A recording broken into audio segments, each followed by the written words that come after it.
হাতে গনার জন্য মালার মতো যে তাসবির বিটগুলো আছে, দানাগুলো আছে, এগুলো দিয়ে যে বানানো, এইটা পড়া যাবে না, এইটা বেদাত, এরকম কথার কোনো সুস্পষ্ট দলিল নাই। এটা বলতে পারে একজন যে রাসূলুল্লাহ সাল্লাল্লাহু আলাইহি ওয়াসাল্লাম এটা পড়েন নাই, তিনি হাতের আঙ্গুল ব্যবহার করেছেন, ওইটা উত্তম, ওইটা আমি ব্যবহার করব, এই কথা ঠিক আছে। কিন্তু কেউ যদি তাসবিহ গনে, তাহলে এটা জায়েজ নয় বা বেদাত, এই কথা বললে সীমা লঙ্ঘন হবে, বাড়াবাড়ি হবে। কারণ রাসূলুল্লাহ সাল্লাল্লাহু আলাইহি ওয়াসাল্লাম জুয়াইরিয়া রাদিয়াল্লাহু আনহার কাছে চলে গিয়েছিলেন, তিনি অনেকক্ষণ বসে বসে এই সিমের বিচির মতো, উরির বিচির মতো এগুলো গনে গনে লা ইলাহা ইল্লাল্লাহ ওয়াহদাহু লা শারীকা লাহু 100 বার পড়তেছিলেন।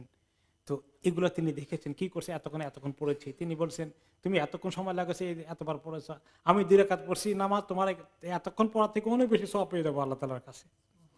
তো এতে বোঝা গেল যে ওইটা নিষেধ করেননি তিনি, তিনি দেখেছেন, তিনি বলেন এইগুলো গনছে কেন, গনা তো বেদাত, এটা তিনি বলেননি।